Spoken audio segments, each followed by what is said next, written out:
Good morning dear students. आशा करती हूँ आप सभी स्वस्थ एवं सुरक्षित होंगे।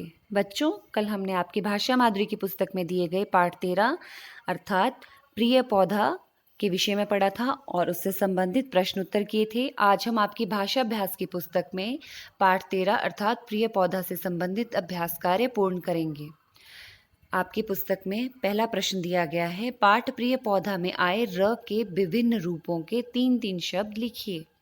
तो सबसे पहले दिया गया है रेफ, तो उसमें है कार्य, स्पर्श, आकर्षक। आप अन्य छांट कर भी लिख सकते हैं। फिर है पदेन, प्रिय, प्रसन्न, क्रिया, मतलब इसके खड़ी पाई के साथ पैर में र का प्रयोग हो रहा है, जैसे प के पैर के साथ, प के पैर के साथ और क के पैर के साथ। अगला है री, वृक्ष, दृष्टि, नृत्य। अब यहाँ पर री, अभी तो यहाँ के र के विभिन्न रूप थे, लेकिन यहाँ पर री के विषय में कहा गया है, तो यहाँ पे री की मात्रा के साथ वाले शब्द थे वृक्ष, दृष्टि, नृत्य। अगला प्रश्न है प्रश्न नंबर 2, दिए गए संज्ञा शब्दों को विशेषण शब्दों में बदलिए।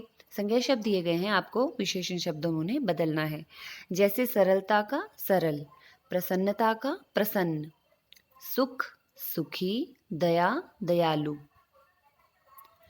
अगला प्रश्न है, नीचे दिए गए शब्दों में कुछ शब्द उपसर्गों के योग से बने हैं और कुछ प्रत्ययों के योग से बने हैं। इन्हें छांटकर सही वर्गों में लिखिए। भरपेट, मिलावट, हर घड़ी, प्रतिदिन, कपूत, मोरनी, चांदनी, अपमान, बदहाल, मधुरता, दवाखाना, गाड़ीवान। आप सभी जानते हैं, मूल शब्द के आरंभ में जब शब्द या शब्दांश का प्रयोग करके उसके अर्थ में भिन्नता पाई जाती है तो वहाँ पे उपसर्ग, किंतु मूल शब्द के अंत में शब्द या शब्दांश को जोड़ा जाए और उसके अर्थ में भिन्नता आए तो उसे हम प्रत्यय कहते हैं। तो भरपेट, मूल शब्द पेट, भर उपसर्ग भरपेट। हर घड़ी, घड़ी मूल शब्द हर, उपसर्ग प्रतिदिन, दिन मूल शब्द प्रति, उपसर्ग। कपूत, पूत मूल शब्द क, उपसर्ग। अपमान, मान मूल शब्द अप, उपसर्ग। बदहाल, हाल मूल शब्द बद, उपसर्ग। अब है प्रत्यय। मिलावट, मिला मूल शब्द आवट, प्रत्यय। मोर मूल शब्द और नी, प्रत्यय। चांद मूल शब्द नी, प्रत्यय। मधुर मूल शब्द ता, प्रत्यय। दवा मूल शब्द खाना, प्रत्यय। गाड़ी मूल शब्द वान, प्रत्यय। इस प्रकार आप दिए गए शब्दों को इन 2 बॉक्सेस में लिखेंगे, उपसर्ग वाले यहाँ और प्रत्यय वाले यहाँ। प्रश्न नंबर 4 है, पढ़िए और समझिए। वह धीरे धीरे चलता है, वह धीरे धीरे चलती है। वह क्यों गया, वे क्यों गए। कपड़े पसंद थे लेकिन मेरे पास पैसे कम थे। वह आई थी परंतु तुम नहीं मिले। कुछ शब्दों के रूप किसी भी दशा में परिवर्तित नहीं होते, हर जगह एक ही रूप में प्रयुक्त होते हैं। ऐसे शब्दों को अव्यय कहते हैं, जैसे कब तक, कब, तब, धीरे धीरे, किंतु, परंतु, आजकल आदि। अब आप इन अव्यय शब्दों का प्रयोग करते हुए वाक्य बनाओगे, क्योंकि आपको प्रश्न में दिया गया है नीचे दिए गए अव्यय शब्दों का प्रयोग करते हुए एक एक वाक्य बनाइए।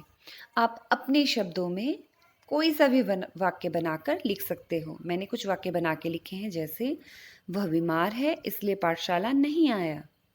राम और श्याम अच्छे दोस्त हैं। सीता तथा गीता 2 बहनें हैं। वह बहुत पढ़ा किंतु अच्छे अंक प्राप्त नहीं कर सका। आप अपने शब्दों में भी इन प्रत्ययों का अव्ययों का प्रयोग करते हुए उचित वाक्य बना सकते हैं। अगला प्रश्न है, नीचे दी गई पंक्तियों को कहानी के क्रम लिखिए, अर्थात कहानी के क्रमानुसार आपको लिखना है। तो आप सभी जानते हैं कहानी के क्रम में सबसे पहले क्या था, हरित प्रतिदिन पौधे की देखभाल करता था। प्रदर्शनी के एक दिन पहले उसका पौधा चोरी हो गया। हरित ने संयोजक को बताया कि उसका पौधा संगीत पर झूमता है।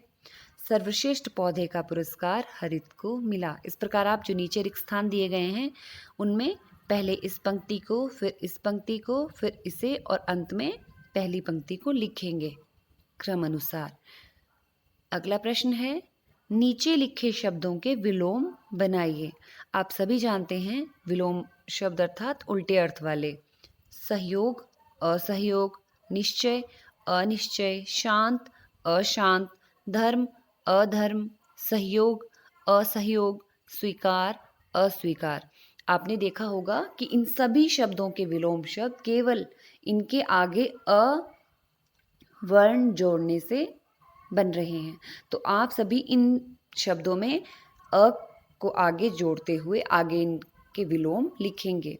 यही आपका गृह कार्य है कि आपको प्रश्न नंबर 5 और प्रश्न नंबर 6 अपनी अपनी पुस्तक पर लिखना है और प्रश्न नंबर 1 से 6 लिखकर याद करना है। धन्यवाद। आपका दिन मंगलमय हो।